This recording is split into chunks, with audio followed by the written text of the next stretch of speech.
What's up, everybody? Corey Hughes, Bloody History. We're continuing on this theme of Fred Crisman, who was obviously an OG CIA spook, post-assassination handler, cleanup man, con man, fraud. That's who Fred Crisman is. So we're going to cover this article, Fred Crisman and the Servants of Awareness. I'm hoping to get to his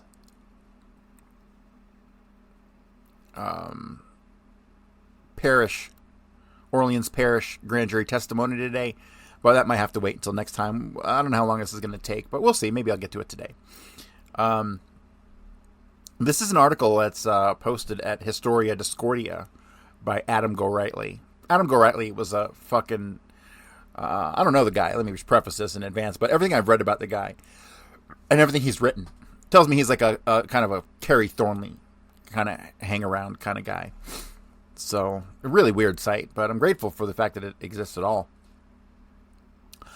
So, Fred Crisman and the Servant of Awareness, October 9th, 2019.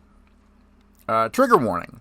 The following article is at least 2 degrees removed from Discordianism, but it is confusing as hell, so there's that. For those who've dipped their toes into conspiratorial lore, Fred Crisman turns up all over the place.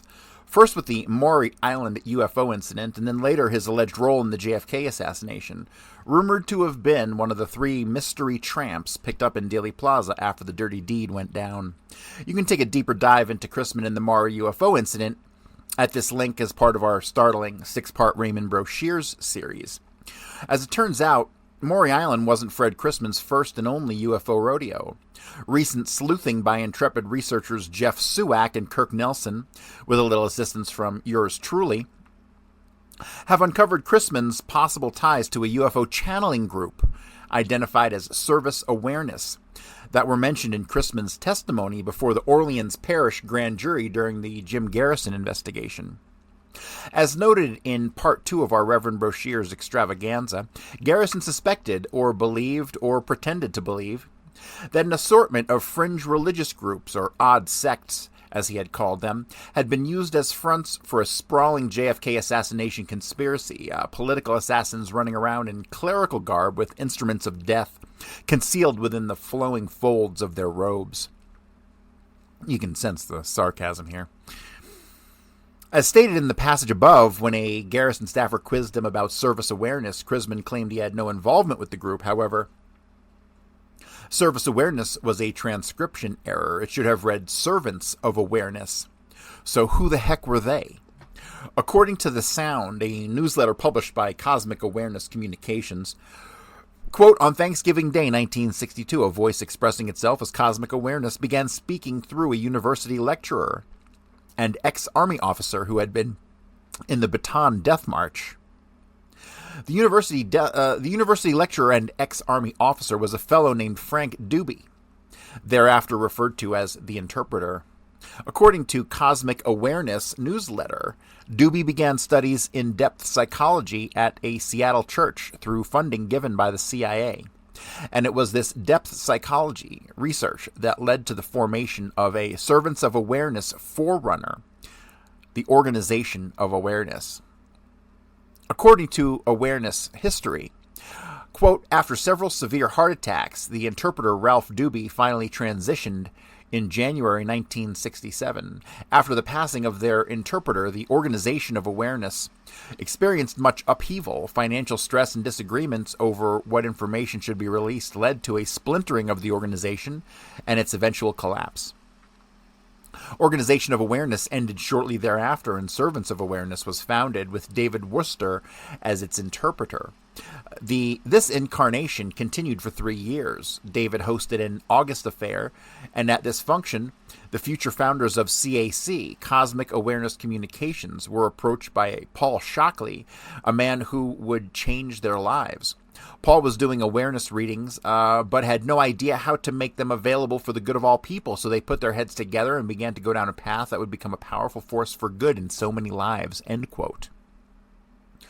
In 1970, as noted above, Paul Shockley became the lead channeler or interpreter for CAC. Around this time, the channelings took on a distinctly darker and more conspiratorial tone, as documented in this channeled message dated December 9th, 1967. And there are a couple documents here. I'll have this linked in the notes if you want to go and check this out. When I came across these supposed CIA connections to the Servants of Awareness, I immediately flashed on Fred Crisman, who was never bashful about fostering the legend that he was some sort of super spook involved with UFOs and all manner of paranormal intrigue. So I could totally see Crisman pushing the idea that he was a CIA mastermind to impress Servants of Awareness members or gain some standing in the group. So in reading this article by Go Rightly, it appears he doesn't buy Crisman's nonsense, which you shouldn't buy Crisman's nonsense, but to think he wasn't associated with the CIA is ridiculous. They were the masters of nonsense and shenanigans. In A Farewell to Justice, Jim Garrison, JFK Assassination and the Case That Should Have Changed History, author Joan Mellon states, quote, by 1968, Crisman would be investigated for narcotics activity in connection with the Servants of Awareness. Mellon, by and large, is fairly good at providing sources, which doesn't necessarily suggest her sources are all that great, although for some reason Mellon didn't provide a source for this curious claim. As it turns out, Mellon lifted these Crisman Servants of Awareness allegations from an article published in the November 1975 issue of Crawdaddy magazine that was attributed to the Assassination Information Bureau, a clearinghouse for JFK assassination info founded in 1972 by Carl Oglesby, author of The Yankee and Cowboy War. Based in Cambridge, Massachusetts, AIB played a pivotal role in petitioning Congress to launch the House Select Committee on Assassinations in 1976. None of this, however, answers the question of where this provocative information concerning Crisman and the Servants of Awareness originated. But my guess is that it circles back to Garrison and a handful of Dealey Plaza irregulars who were feeding Big Jim leads, which he then threw against the wall to see what would stick. Aside from those two tantalizing tidbits, the snippet from Crisman's grand jury testimony and the Crawdaddy article, I've thus far been unable to find any other evidence linking Crisman with the Servants of Awareness. To recap, the first iteration of the Servants of Awareness was known as the Organization of Awareness, which was an outgrowth of a church in Seattle involved in depth psychology. The church, in this instance, was the Center of Integration, founded in 1953 by a fellow named Bob Carr, who carved out a niche for himself as a trance channeler along the lines of Edgar Cayce. In this regard, Carr conducted trance readings for individuals to help cure them of sickness, both physical and mental, and provided personal counseling, a sort of psychic life coach. Over time, Carr gained a somewhat sizable following, which you can learn more about in God Men, Con Men, Pursuit of Truth. All right, so there's an article that he has linked here, article on Fred Crisman, ripped from the pages of the November 1975 issue of Crawdaddy magazine. So yeah, Crisman being the old tramp, the only reason people suspect that is because he's one of the few old guys involved in this thing. But no, he is most certainly not. I believe some of the photos of, well, all the photos of the tramps have been tampered with, but some of the ones that make the old tramp look like E. Howard Hunt, I think that is most certainly tampered with, because the other photos clearly look like the man who it actually is, which is Leo Masseri. And the ones that people try to say look like E. Howard Hunt do look like fucking E. Howard Hunt, probably because the photographs were altered. They were clearly altered. When you look at the photographs of Vincent Calderon Jr., despite the fact that all three tramps are obscuring their faces, they're like scrunching their fucking eyes and their nose and their mouth, and they're making odd faces in order to obfuscate their identities from the camera, right? But on top of that, you have to remember the pictures of the tramps didn't come out for fucking like 15, 20 years after the assassination. Plenty of time for them to have been altered, which they clearly were. When you look at Vincent Calderon's photos, they were clearly tampered with. Clearly tampered with because his eyes are doing things that eyes don't do, right? And so there's weird lines in places that there shouldn't be. There's weird stuff going on in all of the photos. But yes, Fred Lee Crisman is most certainly not the old tramp. Certainly not. And allegedly he has an alibi, which I have no reason to doubt, which we'll get to in this article here coming up. Aside from those two tantalizing tidbits, the snippet from Crisman's grand jury testimony and the Crawdaddy article, which hopefully we'll have time to get to, I've thus far been unable to find any other evidence linking Crisman with the Servants of Awareness. To recap, the first iteration of the Servants of Awareness was known as the Organization of Awareness, which was an outgrowth of a church in Seattle involved in depth psychology. This just screams CIA. The church in this instance was a center of integration founded in 1953 by a fellow named Bob Carr, who carved out a niche for himself as a trance channeler along the lines of Edgar Cayce. In this regard, Carr conducted trance readings for individuals to help cure them of sickness, both physical and mental, and provided personal counseling, a sort of psychic life coach. Over time, Carr gained a somewhat sizable following, which you can learn more about in God Men, Con Men, Pursuit of Truth. So yeah, this Bob Carr guy is definitely a con man. He's probably working for the CIA, and he is probably fleecing these people of money to fund his activities. A key figure in the center of integration scene was the aforementioned Ralph Doobie, who later became the first interpreter of the Organization of Awareness, a forerunner to the Servants of Awareness. Another center of integration alumnus, David Worcester, took over the interpreter role after Doobie's death in 1967, and at that time the group splintered into a number of factions, one of which was the Servants of Awareness. If you've been able to follow along thus far, I commend you, because it only becomes more confusing from here.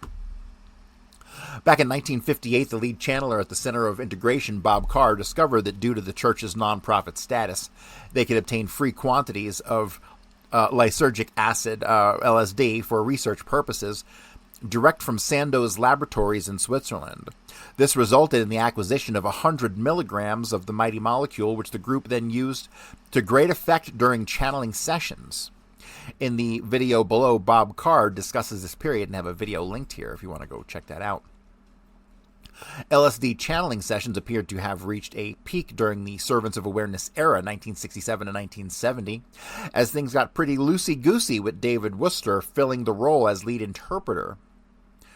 According to Revelations of Awareness, the Cosmic Awareness newsletter 10th anniversary edition, quote, Worcester was a very interesting person. He was a good conductor of LSD sessions for many entities, guiding them through the Bardos and death experience a la the Tibetan Book of the Dead. He would switch on the TV news with Walter Cronkite, pull up a stool, light up and sit before the TV, and talk back to Walter Cronkite. David swore the words were being heard by the newscaster as he read the controlled news from his script, and that this routine was changing consciousness. As a magician, David took a lot of credit for certain events that occurred on the world scene. He implied, for example, that an earthquake in India was the direct result of a fart he let in Olympia while watching the evening news. Now back to Fred Crisman, and what, if any, interactions he actually had with the Servants of Awareness.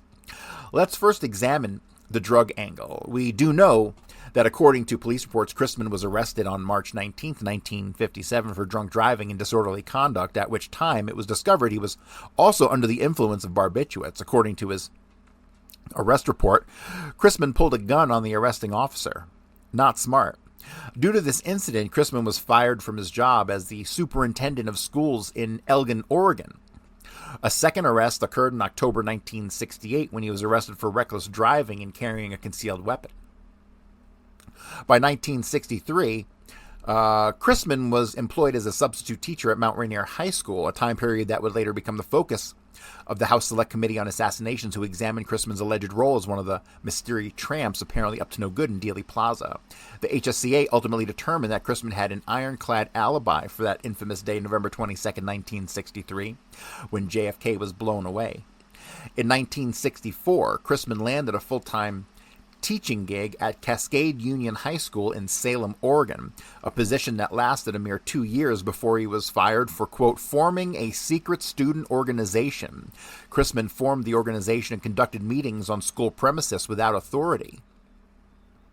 A subsequent school board ruling stated that the organization is of such a nature that it should not be condoned or authorized to exist in this district. So here now we have a letter, Crisman's alibi, allegedly.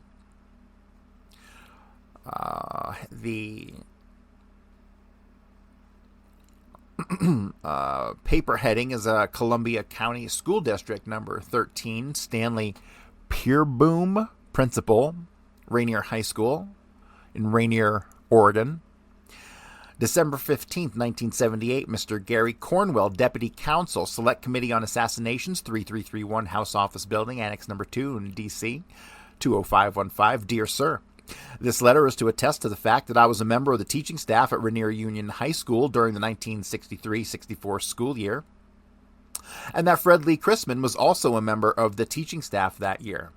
I can also verify that on that day of the assassination of President John F. Kennedy, I was teaching at the school, and Fred Lee Crisman was also teaching at the school on that day. Yours truly, Stanley W. Peerboom, Peerboom, principal. So, very interesting. I have no reason to believe or disbelieve this alibi letter. Do I have any reason to believe that Crisman was involved in the assassination? Not yet. Was he involved as a cleanup guy after the fact? Absolutely. Absolutely. So that might be his only role as cleanup guy. So, let's continue. The above news article begs the question, was Crisman recruiting students at Cascade Union into a secret psychedelic saucer cult, otherwise known as the Servants of Awareness? Seems like a stretch, perhaps, but Crisman was evidently up to something shady. But wasn't he always? Another possibility is that Crisman was recruiting students into some sort of shadowy, conservative-minded cabal, as he was active as a right-wing operative during this period. As documented in his mighty tome, Murder of a City, written under the nom de plume of John Gold, a pseudonym Crisman also employed for the talk radio show he hosted on station KAYE in Puyallup, just a stone's throw from Tacoma. Murder of a City is a good place to sniff for clues about what Crisman was up to during the Servants of Awareness period, 1967 to 1970. I recently acquired a copy of this oh-so-rare book, which I soon discovered was self-published by Crisman and his buddy Harold Dahl of Maury Island saucer fame or infamy, or at least that appears to have been the case to a note I discovered in said book. All right, let me pause there and read this short little article. Cascade High teacher fired, Statesman News Service. Turner, a Cascade Union High School teacher, was fired Thursday night by the district's directors on grounds of insubordination. Fred L. Crisman, who divided his time between teaching English and coordinating federal school programs in the district, was accused of criticizing Principal Ralph McKenzie and of forming a secret student organization. He was suspended late last month pending the board's final decision. The board said Crisman formed the organization and conducted meetings on school premises without authority. It added that the, quote, organization is of such a nature that it should not be condoned or authorized to exist in the district. Crisman has taught in the district since the fall of '64.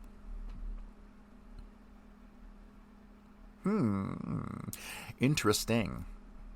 Murder of a City, which is the book that Crisman put out, which I am currently seeking a copy of.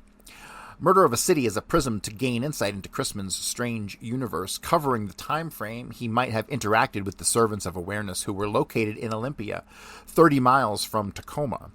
The basic story presented in Murder of a City is that Crisman returned to his hometown of Tacoma in 66 or 67-ish and was horrified at what had become of his formerly fair city that had been overtaken by the dreaded city manager system that, according to Crisman, was a racket for the local politicians to line their pockets under the guise of urban renewal. Murder of a City comes across as an extended bitch session in grievance politics, reading like spin and projection, i.e. Crisman blaming others for himself being a shady sort of character. An alternative history Crisman most likely concocted to muddy the waters about several seemingly sketchy schemes he'd been involved in with Thomas Beckham. All right, let's look at let's read from the back cover of Murder of a City. Fred L. Crisman, known to his radio and television audiences as John Gold, former teacher, school administrator, and presently a freelance political writer. He was a fighter pilot in World War II and was recalled to serve another 30 months during the Korean War. His writing has appeared under the names of some of the nation's leading political persons. Born in Tacoma and educated in Tacoma, Oregon, and abroad, he was swept up in the battle of political philosophy that now rages in that city. Naming himself a liberal Democrat, he has been classified as a far-right extremist, member of the Mafia, and secret agent of the CIA. He denies being anything but what he is, a sincere man dedicated to seeing the return of a decent, honest representative government to his hometown. His planned broadcasts of political propaganda were never at any time other than just what he himself termed to be propaganda. The conspiracy that worked to bar him from the airwaves has been a definite loss to the citizens of Tacoma, any place where men are fighting to regain some of their lost freedoms. The spin I'm referring can be detected early on in Murder of a City when Crisman suggests that the fellow who ran the local Tacoma branch of the Better Business Bureau was in cahoots with the very same corrupt city officials who, according to Crisman, had made his life a living hell by pushing a far-left agenda that was quickly turning his beloved Tacoma into a socialist shithole. Crisman, however, fails to mention that the Tacoma BBB had uncovered a slew of fraudulent businesses he had started with his young oddball associate, Tom Beckham. In Murder of a City, Crisman also badmouths a Tacoma News-Times reporter named Ed Jeffers, who in the November 1st, 1968 edition wrote that, quote, in late 1968, Crisman and Thomas Edward Beckham incorporated 7 businesses in Olympia, according to the police department there. Among the companies were the Northwest Relief Society, Associated Discount Services, Tab Productions, Inc., Professional Research Bureau, and National Institute of Criminology. Murder of a City includes a chapter called The Big Frame that many provide a clue as to these claims that Crisman, possibly in cahoots with the Servants of Awareness, had been involved in some sort of drug ring. This Big Frame chapter deals with a supposed plot by Crisman's perceived adversaries, city manager of Tacoma, David Rowlands, and his cadre of commie Confederates that included reporters for the Tacoma News-Times, local law enforcement, and almost all of the city government, not to mention the Tacoma Better Business Bureau.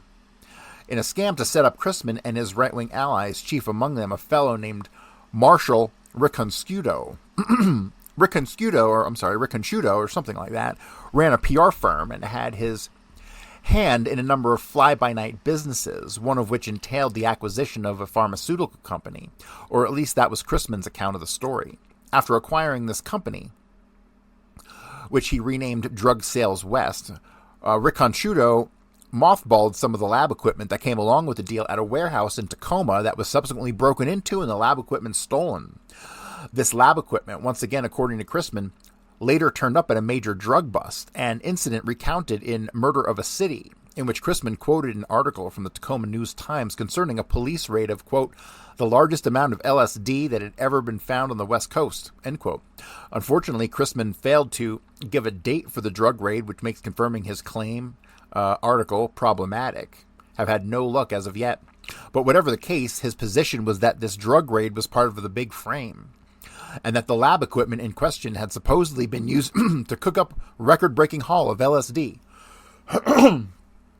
Crisman quite naturally blamed the Big Frame on his enemies in a city government who were comprised of a contingent of left-wingers, aided in their efforts by a long-haired, hopped-up hippie menace in tandem with the Tacoma chapter of the Black Panthers, waging war against the proud faction of Crisman-led right-wing zealots whose mission in life was to save Tacoma from the ravages of socialism, interracial marriage, and rampant drug use, then sweeping the country. Below is a photo ripped from the pages of Murder of a City depicting a notorious alleyway where apparently a high volume of drug dealing went on that Crisman, at least according to Crisman, was attempting to expose. What's peculiar about the photo is that I could find no other mention about this perfidious pool hall alleyway mentioned elsewhere in Murder of a City. The note under the photo says a small alleyway just off 38th Street where teenagers that haunted the now-defunct Rack and Q pool hall did a large business in marijuana and hard drugs. Though watched by police, it is still a favorite place for fast deals in drugs. Elsewhere in Murder of a City, Crisman claimed that a number of death threats were made against him by Dave Rowland's band of thugs, and that on one occasion he was shot at and ran off the road. What's more, Crisman claimed that the radio station he broadcasted from under his John Gold persona had been wiretapped, and in retaliation, Crisman and his cohorts bugged the offices of the city manager Rowlands as part of an all-out war for the soul of the city. That gives you an idea of the tenor and tone of Murder of a City, which can best be described by this observer as a literary hot mess. At the end of the day, I still don't know what to make of this allegation that Crisman was involved in peddling dope with the servants of awareness. And all of these tenuous connections I've laid out here ultimately leave us with more questions to ponder than any actual answers. And the search continues. And that's the end of that. So, interesting stuff. Next, we have some time. I want to go over a document I found about Crisman and some of his activities. It is dated 5/18/78. HSCA record number 180-10085-10264.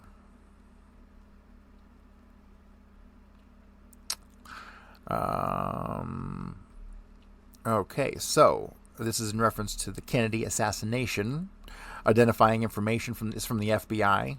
Summary of contact. The offices of the FBI were visited for review of files on Fred Lee Crisman and Louis Posada. Notes on Crisman files attached. Posada notes to follow. So, HSCA went and saw the FBI about Fred Lee Crisman and Louis Posada, who I'm sure we'll get to at some point in time. Has a couple of agency reference numbers. Fred Lee Crisman, a.k.a. Dr. F. Lee Crisman, and John Gold. SAC, Seattle, information received. U.S. General Accounting Office letter to Crisman from Ivan C. Delcall, dispersing officer, redraft number 21-1231 for $2,900. Request the sign endorsement and return to Section Y. Anonymous letter regarding Crisman's background as an alleged CIA agent. All right, so some of the documents that they had were Crisman reimbursement, Crisman requesting from the General Accounting Office. I'm assuming at the CIA. Or Army or something. He's requesting $2,900 reimbursement, and back then that was a lot of money. Anonymous letter regarding Crisman's background as an alleged CIA agent. I'd love to read that. Thomas Edward Beckham, a.k.a. et al. Miscellaneous information concerning Crisman appeared to be, quote, possibly identical with subject of Boo File 116-27943 concerning Atomic Energy Act. Interesting. So Crisman's got something to do with the atomic energy stuff, which is pretty wild because there's some speculation that Oswald was involved in some atomic energy stuff as well. Applicant investigation in 1947. Applicant investigation in 1947. So Fred Lee Crisman applied for something in 1947. What happened in 1947? I don't know. The CIA came about, right? Reports, Portland, Seattle, and Washington, all dated September of 47. Then you have teletype, 8647, reference flying discs. And that's when he gets into the flying disc stuff. So this guy, Crisman, is obviously, he's in the military. He gets out in 46, allegedly. 46, there's no CIA at that time. He was doing flight training stuff. Very similar to Jack Valenti. He was a second lieutenant, and then when he left the Air Force, Army Air Force, or Army Air Corps, I haven't determined which one yet, he was a first lieutenant, exactly the same as what Jack Valenti did. Tells me there's some sort of weird intelligence thing going on here.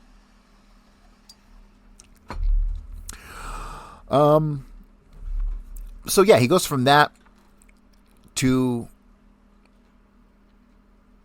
his military service, ending in 46. A year later, he's involved in this stuff in with the flying discs in 47. And then he's back to being in the military where he's deployed, where he's like a captain in Korea. Does any of that make any sense for someone who's not working in intelligence? No, it doesn't at all. Does not at all. Memo to FBI HQ from SAC Seattle referenced Thomas Edward Beckham, a.k.a. Dr. T. Edward Beckham, Fred Lee Crisman, DBA National Institute of Criminology, Inc., and Associated Ambulance and Tow Car Operations, Inc., miscellaneous information concerning. Informant suspicious of Beckham and Crisman operations, established above-captioned organizations. Confidence game. Informant advised that in August of 66, overheard conversation between Beckham and Crisman, wherein Crisman said he was taking $100,000 in cold cash for the Democratic Central Committee to California. About 10 days later, Crisman appeared at informant's place of business, at which time he commented that he had delivered $90,000 to someone in a hotel lobby in California. The money coming from the Washington State Central Democratic Committee for use of the Democratic Party in California. However, he was short $10,000 and made a side trip to Las Vegas, Nevada to obtain additional $10,000. Informant advises Crisman claims to be a doctor of psychology, working with various higher-level state employees who have psychological problems. Interesting. Fred Lee Crisman, sale of invalid stock certificates for 500 shares of Idaho First National Bank to Eddie Miles by Crisman. Certificates analyzed by FBI. Result Crisman certificate problem. Genuine stock certificate form by possibly printed as test run by printer as a reverse side unprinted. Printed by Pioneer Business Forms Tacoma. That's a nice little fraud gig he was involved in. Volume 3, Report Seattle, 9/13/47, Fred Lee Crisman, 9/22/19, Tacoma, must be his birth date. Employee, State Veterans Rehabilitation Council, handling veterans problems, 3/2/46 to 3/31/47. So he gets out of the military in 46 and goes right to being an employee of the State Veterans Rehabilitation Council, dealing with veterans' problems. And he does that until 3/31/47. Special investigation for State of Washington on veterans matters. Conscientious worker. So he becomes a worker for the state, basically, on veterans affairs in 47. And then he gets involved in this crazy UFO incident. Wild. Volume 3, main identification file. After working for State of Washington, becomes pilot of Harold Dahl's plane. Dahl reputedly black marketeer during the war. We're going to have to look into Harold Dahl, D-A-H-L. Dahl allegedly stole idea for beach patrol from Crisman, and Crisman severed all ties with him. On some occasions, exercises poor judgment, opened account as H.A. West when having marital problems, and overdrew the account. 8/7/47, Dahl and Crisman signed statement that they had picked up strange rock formations and sent it to magazine editor for analysis. Dahl and Crisman said it was part of a flying disc. Later admitted this to be false. 7/31 to 8/1, I'm assuming 1947, B-25 crashed, killed pilot and co-pilot. Supposedly pilot and co-pilot called Dahl and Crisman the preceding day. So no, that wouldn't be 47. That would be 48. It must have been the following year, July 31st to August 1st. The B-20. So I was just talking to Ryder Lee about this. So they turned their alleged fragments up, their fake UFO fragments, over to these Air Force guys, and then these guys crashed. B-25 crashed, killed pilot and co-pilot. Supposedly pilot and co-pilot called Dahl and Crisman the preceding day. That's weird. Boo file 116738, report Portland, Oregon, 9/6/47. Attended Vail Union High School, Vail, Oregon, 1938-39. Graduated 39, attended 4 years. Records not complete. First 3 years missing. Average grades, no disciplinary action. East Oregon State College. Attended 39 to 40, had a poor record. Worked as a brakeman for Union Pacific Railroad in Louisiana.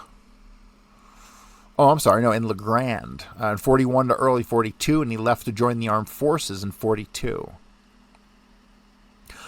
Father owned Vale Hotel in Vale, and his wife, Philo Verstein, she was also from Vale. Vale townspeople believed father was unscrupulous and shady. Interesting. Boo file 116784, Washington, D.C., 9/15/47. Fred Lee Crisman, Air Corps, Captain Reserves 42 to 46.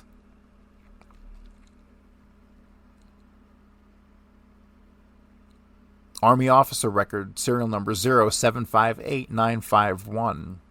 Entered service 11/3/43 at Phoenix, Arizona. Second lieutenant. Released from active duty 2/19/46 at Fort Lewis as a first lieutenant. Enlisted service from 12/9/42. ANS 191100350. Guilty of absence without official leave in 1944. Restricted 7 days at Tampa, Florida. Duty as a pilot. Awards Air Medal. Distinguished Flying Cross.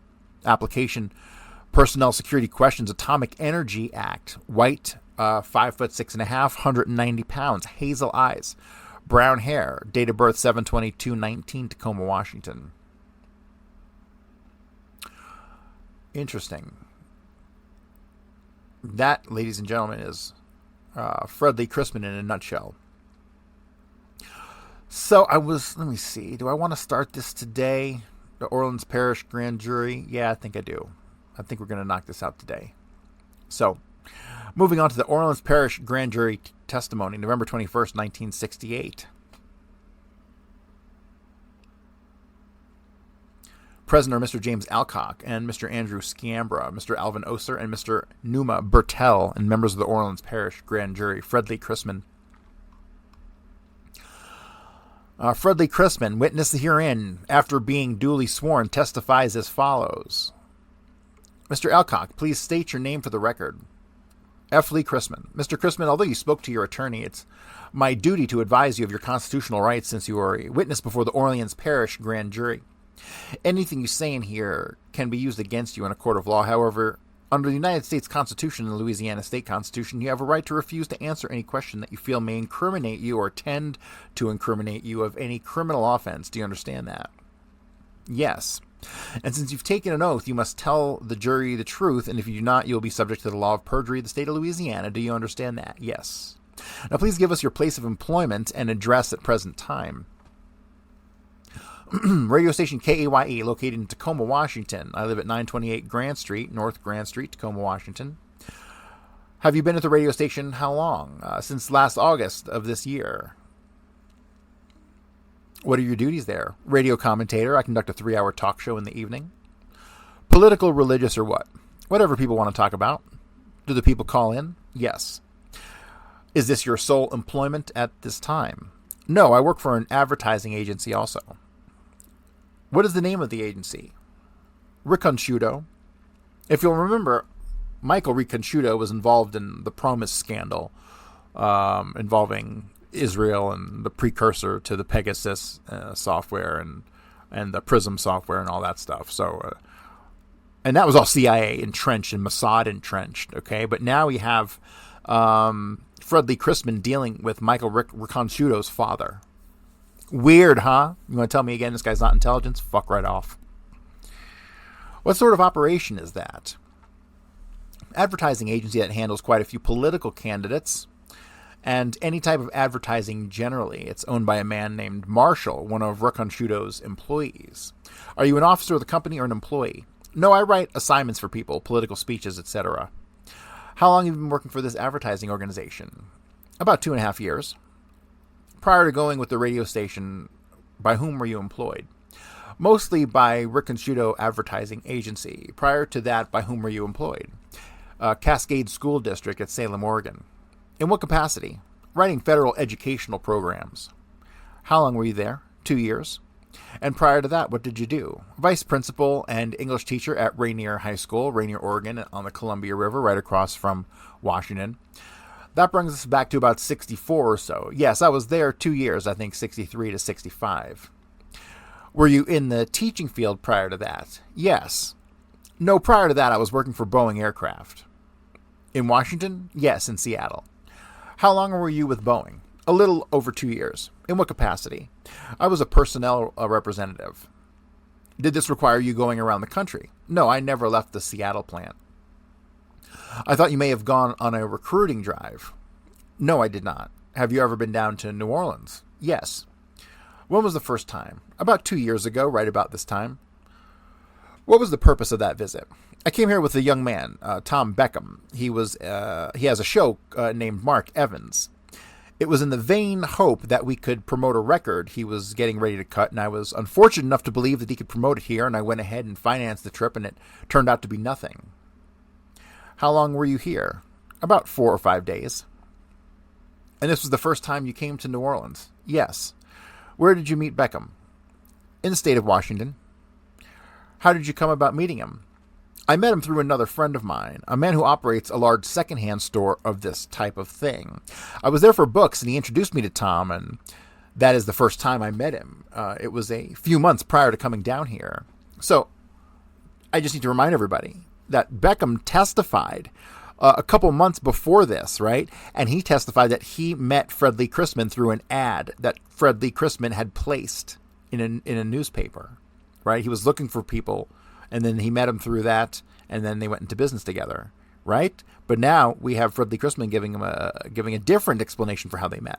I met him through another friend of mine, a man who operates a large secondhand store of this type of thing. I was there for books, and he introduced me to Tom, and this is the first time I met him. It was a few months prior to coming down here. This was approximately in 66? Yes, it was in late spring of 66. That was the first time when you initially met Beckham. Yes. Now, when you were down here with Beckham in late spring of 66, I met him in late spring of 66. I didn't come down here until October or November, just about this time, just prior to Thanksgiving. Do you remember the name of the person who introduced you to Beckham? Yes, his name was Harold Dahl. So it was Harold Dahl, his longtime cohort going back to the late 40s, who he was involved in the UFO hoax with, who allegedly introduced Beckham to Fred Lee Crisman, not an ad that Beckham responded to. Yes, his name was Harold Dahl. You say he owns a large secondhand store of machinery, all types of books, just plain junk. You recall where you all stayed when you were down here that time? Yes, at the Downtowner. Did you meet any local citizens at that time? Yes, Tom introduced me to several of them. Okay, hang on a second.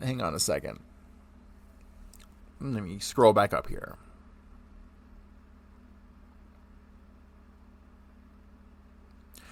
The reason that I'm kind of pausing here is because something just caught my attention. Those who are very familiar with my work and my way of thinking, they know what I'm thinking already. But there is a phrase here that I just read that I'm very interested in. It says, do you remember the name of the person who introduced you to Beckham? Yes, his name was Harold Dahl. You say he owns and the answer he says is a large secondhand store of machinery, all types of books, just plain junk. So, this is allegedly up in the Northwest in Tacoma, right? But we have in the story of Kerry Thornley and his escape from the Tippit shooting, his attempt to enter the large secondhand junk shop on Jefferson, which I've never identified the owner of that place. That I need to make a note of. The secondhand junk shop on Jefferson. Who owned that? Could it have been Harold Dahl? Could be. Something to look into. But I'm getting like alarms going off in my head. So this is important. All right. So did you meet any local citizens at that time? So he's talking about 1966, October or November of 66 in New Orleans. Yes, Tom introduced me to several of them. Do you recall any of their names? The only one I can remember, I think, was one by the name of Alan Roswell, I believe. Roswell Allen? I think that was it, yes. Could it have been Roswell Thompson? Thompson, yes, that's right. Do you recall anybody else you met down here then? No, he introduced me to several people, but none that I paid any particular attention to or had a relationship with. This was all in conjunction with the record deal? Yes. Have you had occasion to come back to New Orleans since that time? No. Have you been here that one time and only that one time? Yes, since World War II. I was a pilot at that time and was stationed in Florida, and we used to fly in here for an overnight trip on the weekends. What airport did you stay at? I don't recall. It was a naval airport, as I recall. Where were you stationed in Florida? Several places. Henderson Field in Tampa. I was at a temporary field called Cork City, and I was at Lakeland when we shipped overseas. Can you ever remember flying into New Orleans Airport, the Lakefront Airport? Do you know where the Lakefront Airport is? No, I don't. We usually took a light aircraft. Do you recall meeting a Sergio Arcacha Smith when you were here? No, I don't recall. Do you know who I am talking about? I can't picture him. I don't recognize the name Smith. I remember the name Sergio Arcacha. You don't recall meeting him? No. Did you meet any Cubans down here? No. Do you recall meeting David Ferry when you were down here? No. Did you ever see a picture of David Ferry? Yes, I've seen pictures in magazines, that sort of thing. And you're positive that you never met him? Positive. Do you ever remember Beckham's mentioning Ferry's name to you? I remember him mentioning it once or twice, but only in a derogatory way, and not while we were here, only after we were discussing the Garrison investigation that he brought out the fact that he met Ferry one time. From his conversation, he did not have too high an opinion of him. Do you travel around quite a bit? No, I don't travel much. You ever been to Dallas? Yes. When were you there? During the same trip. Did you go there first, or did you meet here and go to Dallas? We went to New York first, and then we went to Dallas and to Houston, and from Houston to New Orleans and back to Tacoma. Was this by car, rail, or by plane? Just you and Beckham? Yes. Are you engaged in any other business ventures with Beckham at this time? Yes and no. It's hard to explain. Beckham is quite a promoter, and while he was in Olympia, I lived in Tacoma, and he rented a small office and put together a thing he called Professional Research Bureau. And I was amazed at it at first. I was in Tacoma, and I really didn't have too much time, and a couple of times he talked to me about what all he could do with a research bureau, and I was not too interested. But much to my surprise, he had it incorporated, and my name was on the corporation papers, and I went along with it. I didn't have anything to fear from it, and unbeknownst to me, he just went ahead and incorporated 3 or 4 other outfits, nonprofit organizations, and it was only about January of 1967, I think, that one was our assistant attorney generals called me in and said, "What are you doing getting involved in a nonprofit corporation?" And I was really quite amazed at it myself. 1 or 2 I knew about, the others I did not. I did not know my name was on them as one of the incorporators. Why he put them together, he put together some kind of organization, a membership service for ambulance and tow cart drivers, this type of thing. I was amazed that he could put all this stuff together in such a short time, but he did.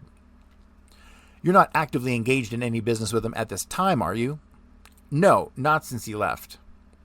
Remember, when he just asked me that a second ago, he said yes and no. Remember, he's using these CIA deflection, anti-interrogation techniques to confuse the questioner. He left and went to Lincoln, Nebraska, and then to Omaha about Christmas of '66, and I had no business relationship with him since that time. Your correspondence with him since? Yes, he called me recently. Just the other day, he saw in the paper somewhere that I'd been subpoenaed, and he called me up and asked me if I was going to go, and I told him yes, I was going to go. I had no choice. That's the last time I talked to him. I believe he was in Omaha when he called. Do you know any persons who live in the state of Louisiana, not just the city of New Orleans? No. None at all? No. 1 or 2 of the newspaper reporters talked to me as if we're well acquainted down here, but I am not. And a reporter asked me if I had worked in the Boeing complex in Louisiana, but I have not. I've only worked in the Seattle plant, and only in one plant there. And approximately for 2 years, yes. Did you have any continuing relationship with Boeing since you left? No. Have you ever worked for the U.S. government in any capacity other than military service? No. None at all? No. Do you have a passport? No, sir. None at all? No, sir. Do you know Clinton Week? That should be Wheat. W-H-E-A-T. G. Clinton Wheat. No. Do you know Edgar Eugene Bradley? No, I do not. Do you know Clay Shaw? No, I do not. Have you spoken to Mr. Shaw on the telephone? No, I never have. I never had any reason to. Did his attorney get to talk to you today? I know he was looking for you, wanted to know if he could talk to you, and I said it was perfectly all right with me. He talked to my attorney. I asked Bob what he asked, and he said if I knew Clay Shaw. Do you know W.D. White? Yes. Who is that? My stepfather. Does he live with you? Yes. Was he in the military at one time? Yes. What branch? Infantry. What rank? Master Sergeant, retired. You said you were in the service also. Yes. Were you a flyer? Yes. Do you do any flying now? No. When was the last time you did any flying? In military service. Second World War. Korea, I was recalled. Does Beckham fly a plane? Not that I know of. I just took it for granted that when you said that you and Beckham had flown a light plane down here in '66. No, when I said a light plane, it was during World War II. We would take a light plane and fly over here from Florida to stay overnight.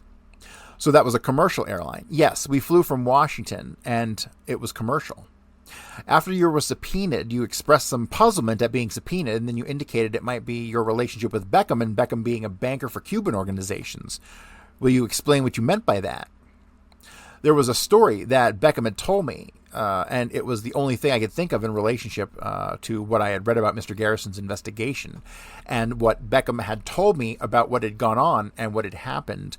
Now, how much of it was true and how much of it was not true, I am not a judge. But he told me that he had some adventures with the Cubans who were anti-Castro, and he served at one time prior to the Bay of Pigs, not only as a fundraiser publicly, but also as a type of banker. He had helped them with their money.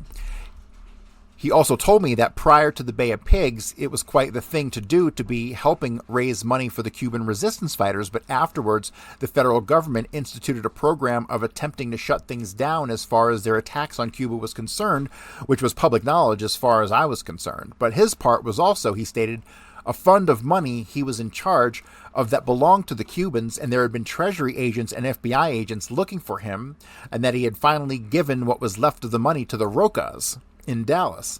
And he went on to Jacksonville, Florida, where he was met by an FBI agent. He turned over the rest of the money to the FBI agent, and the funds that were left, this was the fund that had been used if such a thing existed, the only money he knew of that could have financed such a thing as an assassination of a president. As far as I was concerned, this was a story he told, and it was among many other stories that he told me. I didn't disvalue it, nor did I value it. In the first place, you have to know Tom Beckham in order to know how to take this man.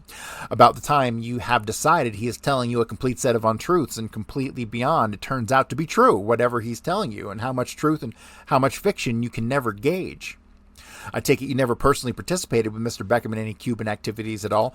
No, this was prior to my having met the man. Are you associated with any churches? No, not directly, and I will explain this, how this came about, because ever since this publicly started, and it has been a seal around my neck, prior to my meeting Beckham, I met a man by the name of Hensley, and he has the Universal Life Church, which was originally split many years ago. I have researched this whole thing for him, and he asked me if I would write the body of the leaflet for him. I had never done such a thing before. I did not know how to go about it, so I asked him to tell me what he knew about it.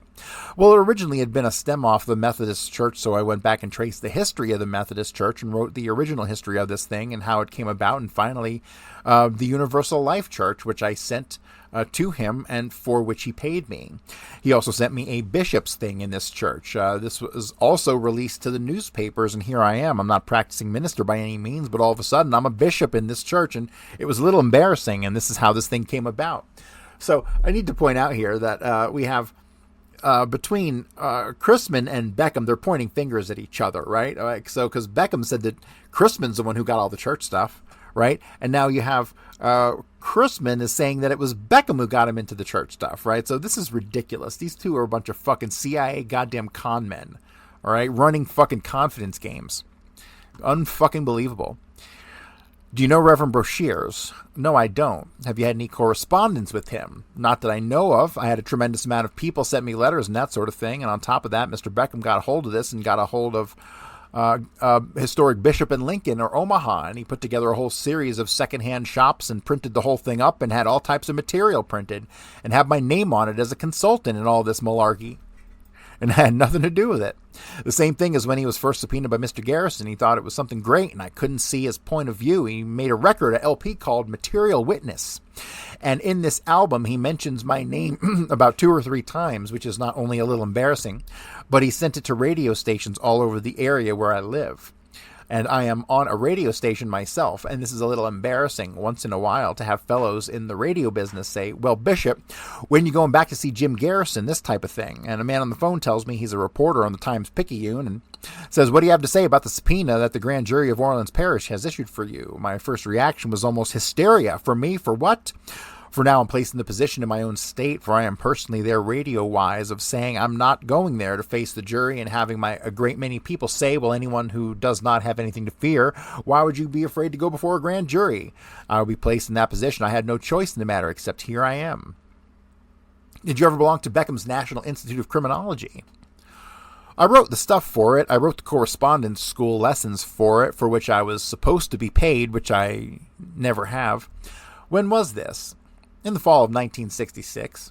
This was one of the first things that really amazed me. When he came to me with this and said, I can get this incorporated as a school, I said, fine, go ahead. And 3 weeks later, he came back to me, had the thing incorporated. I thought it could not happen, but it did. Did you know a man by the name of E. Carl McNabb? No. How about Ray Halpern? No. Were you involved with some gypsy organization? Here we go again. A man by the name of Miller Stevens, looked upon as much as can be a national leader in Washington quite a few times, associated with the Welfare Department, Health Education, and with the Office of Equal Opportunity back there. I've known him for many years. I was born and raised in Tacoma, and he has been located in Tacoma since the late 1940s. He knew I had written educational programs for public schools, so he wanted to get to the Head Start program for his people.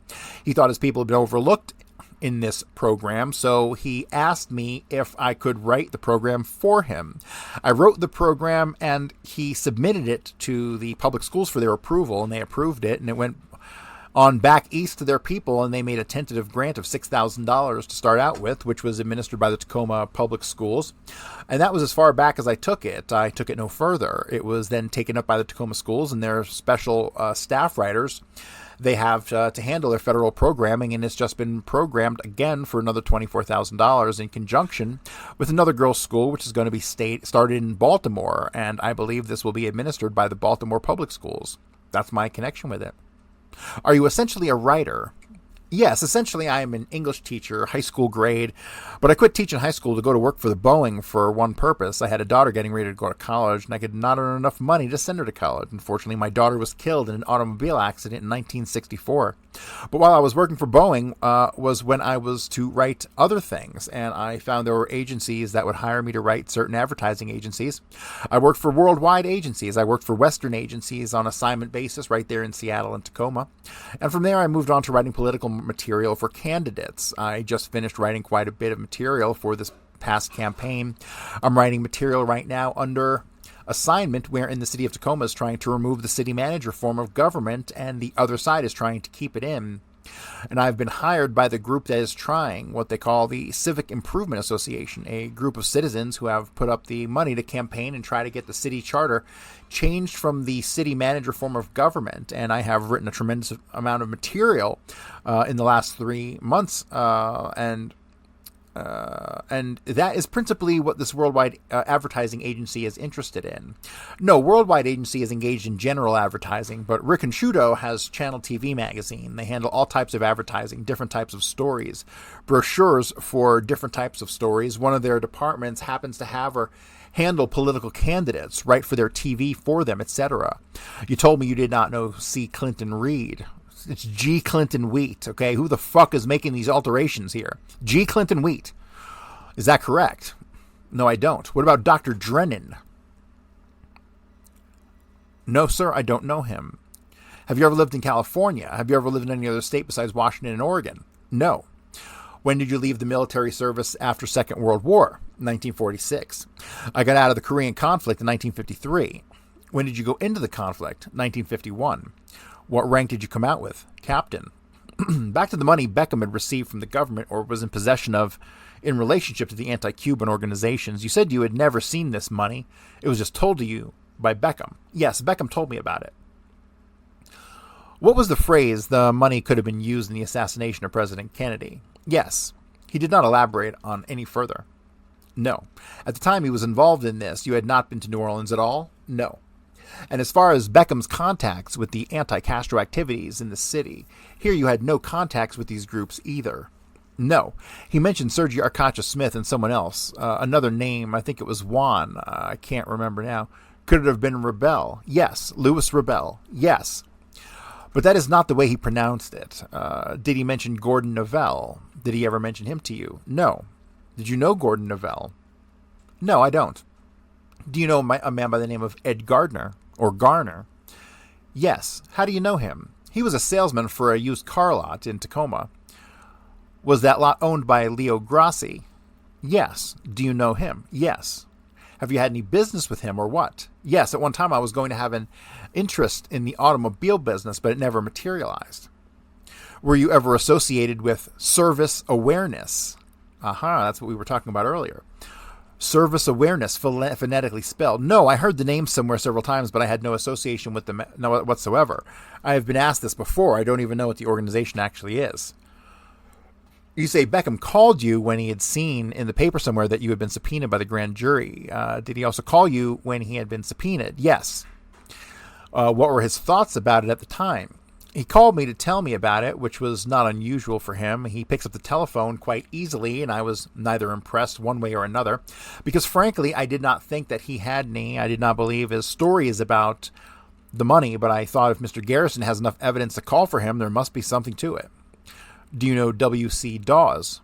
I think he's a spiritualist man or a life minister. I met him several times. Are you a trustee of the Northwest Bisphoric of the Life Church? I think so. This was another one of Tom's great corporations, but he put together a non-profit organization called the Northwest Relief Society. It never did relieve anything to work out to be anything. Was Grossi involved in some prosecution for violation of the laws of consumer protection or something? Giulio Grossi, yes. The state sued him for violation of the Consumer Protection Act, which finally wound up with him being stopped from using the catchphrase "no money down," and on his electric sign he had placed OAC on it, on approval of credit. Did you graduate from college? Yes. What university? University of Salem, Oregon. Did you attend law school? I went to the law school while at the university. Did you belong to any organizations such as the Minutemen? No. Do you belong to any organizations with political casts to them? Not that I know of. Do you mean if I belonged to one, you would not know about it? It's possible. I mean, knowingly belong to it, not one Beckham signed you up for. No, not knowingly. Believe me, he signed me up for quite a few organizations. Every once in a while, I get a certificate in the mail. He's a great certificate collector, and I don't know how this works in Louisiana, but I have actually in my pocket right now a commission in the Louisiana State Police. How'd you get this? He got it for me. I don't know how. When did he get it for you? Let me look at the date and find out. And he looks at the card, October 25th, 1966. Was that when you were down here? No, prior to that. Reading Thomas Burbank. Do you know Thomas Burbank? No, I don't. I see they have your picture, your height, your age. You didn't give him any of this. I think Tom put this on the back. It was that way when I got it. I see. Didn't he ever tell you how he went about getting that for you? He just told me he knew someone who could do it for him. Did you mention Superintendent Burbank's name? No, out of the clear blue sky, one day I got a commission as a purser in the Merchant Marines. You've never been in the Merchant Marines? Never in my life. I checked to see if it was authentic, and the Coast Guard officer said it was. That is what I meant when I said you think he is lying. Then things happen. He asked me how you like to have a commission in the Merchant Marines. I said, great, and that is all. That was said until I got this in the mail. The juror then asked, would that enable you to go to the port of embarkation? No, not unless you were in business here. It would enable you to get a job as a purser on a ship? Oh, yes. In about 4 weeks after I received it, I received application blanks from the Grace Lines, and from the military overseas transportation, they just sent me application blanks. Evidently, they just took the name from a list somewhere. I never sent for them or applied for them. So if you remember going back to Beckham's testimony, he points the finger at Crisman for doing all this stuff. Yep. Have you ever used any aliases? The only alias I ever used was right now. I have a program, which is the John Gold Show. I use my middle name, Fred Lee. I have written under that name quite a bit. How about Crisman? You ever use that? No. How about Crisman with 2 S's? No. Crisman with a T? No. Do you have top secret Washington State ID card? Yes. What do you have that for? It was just a card that was given me for an assignment when I was writing for Governor Rosaline. Political writing? Yes. How about Interpol? Do you have a card for Interpol? No. I got a thing from Washington, D.C., International Police Agency, but it has no relationship to anything official. I got a big, beautiful certificate, $12 a year to belong to it, some of which I never sent. Have you ever received a letter from Governor McKeithen praising you on your work for Louisiana? No. Are you a special investigator or private detective? No. Do you belong to the National Police Chiefs Association? No. Did you do any writing for Governor Wallace? No. Have you ever been out of the country besides while in the service? I've been to Canada a few times, but I live next door to Canada. I was there a short time ago. On business? No, I took my son. We went sightseeing for the day, a round trip. We went to Victoria. Took a round trip on the boat, came back the same day. Do you have any business dealings with anyone in Canada now? No. Have you ever? No. Miller Stevens is the man who owned the store. Is that correct? No. Miller Stevens is the gypsy, who, as far as I could ascertain, is he the one who had you write the stuff for the gypsies? Yes. Do you have a ranch? No. Ever owned one? No. Did you ever have occasion to go to a ranch? No. Do you know anyone who owns a ranch out there? No. Have you ever heard of the White Ranch? No. In Carrollton, Oregon. My father rented 40 acres there for 6 or 8 months during the last year and a half.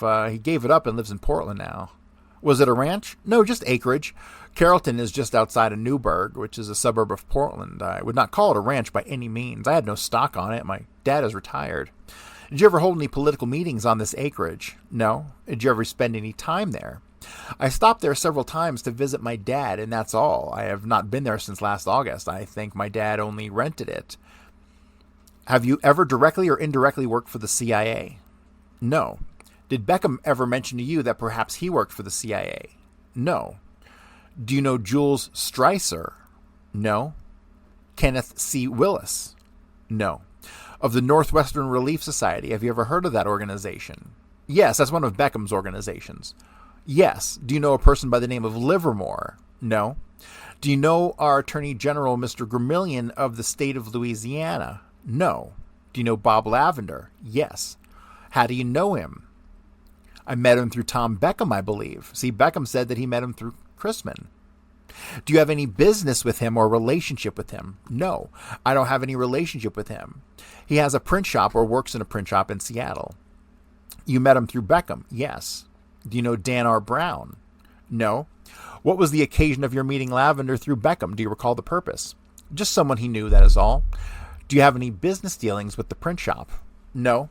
Oh, yes, I have. The name of my radio show is John Gold Show, and he printed some stationery for me and charged me $43 for it.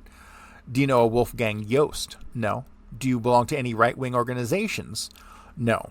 Organizations at all? No. Did you ever write any anti-Kennedy material? Never. Did you ever tell anybody that you made several trips to New Orleans besides the one you told the jury about? No. Do you think you might have met Louis Rebel while you were here? No, I don't believe I did. I'm sure I would have recalled the name. I was not here long enough to engage in very much social activities. Do you recall meeting a man named Jack Martin down here? I could have. I don't recall the name. Do you know of anybody who might be termed either part or on the fringe of the mafia? No. Did you talk to any federal agents or U.S. attorneys or anything prior to the nature coming down here? Yes, an FBI man dropped into my home about 2 weeks ago, right after this publicity broke, and he brought me a picture of a man. I believe his name was Depew, and he asked me if I ever met the man. I told him no, and he told me they had a report that I had met this man in the Northwest and took a trip to Mexico with him, which I could easily prove I had not done. And this is just what I told him, and he said that he had the report and was checking it out. He seemed to be satisfied with my story. Was this after you received the subpoena to come to New Orleans? Yes. Did he show you any other pictures? Yes, he showed me the picture of some other man whose name I do not recall right now. What did he look like? Do you recall? A young-looking guy, but I don't recall. Did you get the impression that he was associated with the Minutemen? Yes, I got the impression that he was second in command or something. Did you ever hear of Depew before? Yes, I read about him as I had read about the Minutemen, but when he first showed it to me, I could not recall the name. But he told me the organization he had been associated with, and I recalled having read about it. Was there any discussion about this subpoena? No. Besides this particular agent, did you have any other discussion about the subpoena, other than with your attorney? You mean publicly? Yes. Yes, I suppose I discussed it with most people I met. No, I mean anybody of an official capacity. No, no official. Any state official? No. Have you at any time been questioned by any federal people relative to the assassination? No. Do you recall the agent's name who talked to you? No, I don't. Did he identify himself to you? Yes, he had his credentials. Mr. Crisman, do you know a Clay Bertrand? No, I don't. Perry Russo? No. When you were in New Orleans in 1966 with Beckham and trying to promote this thing, how did Mr. Roswell Thompson fit into this? He was one of the fellows that they introduced me to, and I believe he told me he had a bar and a restaurant here, and he would help promote this record. Beckham gave me the impression that he was well known in New Orleans and had lots of friends in the show business. And in a few days, I saw he was on vacation, and I said, let's get out of here. He spent more time talking to old friends he met on the street and in various bars, which to me was not what we were here for. I was under the assumption from what he had told me of having contacts and selling this and producing business here in New Orleans that his friends would help out with this promotion. He had put together the music and he had produced 4 records. Now, whether they had sold, I don't know. He also had put together this album, which he calls Material Witness, in which he mentions me. How does he mention you in this album? Oh, he talks about sometime or other when we were in Dallas or something like that. And it's an exaggeration like any nightclub humorist would enlarge a story, and has no reference to fact at all, but he uses your name. Yes. Mr. Scamber then asked, did he know any people in Dallas who were in an official capacity at all? No. What about Jack Ruby? Did he ever mention his name? No. Other than your work at the radio station and your writing for these advertising agencies, have you had any other source of income? No. With whom do you live in Washington? My folks. Your boy lives with you? No, my boy lives with his mother. Have you ever been approached, considered your flying background to engage in any activity, such as flying things into Cuba or flying into the Congo or anything like that? No, not since the days of Chiang Kai-shek in the late 40s. That might be a big clue there, people. That might be a big fucking clue right there. Juror asked, you gave up flying altogether after you came out of the service. I'm just now discovering that in order to get a pilot's license, I have a boy, 15, who's in love with airplanes, and the idea that I'm a pilot, I had to go back and take all the examinations over again, just like I had never had a license or any instructions. It seems a bit foolishness and expensive. Do you have any idea how Mr. Beckham obtained the special agent's card? No, I don't. It was never mentioned to you? He just said he knew somebody who could get one, that was all. And the cards for these other organizations? Some of this has value, but most of it, I'm amazed at these organizations that put out these certificates and all kinds of degrees, master's degrees, and all types. It seems that on an exchange-type basis, you can get any type you want. I hadn't run into this sort of thing until I met Tom. Somehow I really doubt that.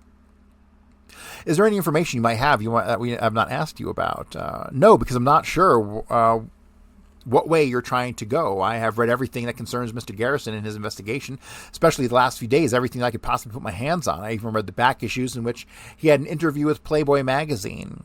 I have read almost everything that Mr. Garrison had published. I felt that Mr. Garrison had something to go on at one time. I never believed that Oswald was a loner in the assassination of the president. I felt Mr. Garrison had something, but I did not know what. Any other questions? Mr. Crisman, we want to thank you for coming down. Although our subpoena read today and tomorrow, there will be no need for you to stay over. Therefore, you're free to leave at any time. And that, ladies and gentlemen, is the end of Fred Crisman's testimony before the Clay Shaw grand jury. I find this to be extremely unimpressive, unimpactful, except for a couple little nuggets of information that we discussed today. Really not a whole lot going on here, and it seems like it was mostly put on for show. So, Fred Lee Crisman, I'm going to look around for some more stuff on him. I have a feeling there's a lot more out there that I'm just unaware of. But this will probably be the last show on Crisman for a while, unless I can find some blockbuster stuff tomorrow. But that's going to do it for today's show, everybody. As usual, if you haven't bought the book, please go to Amazon and buy the book.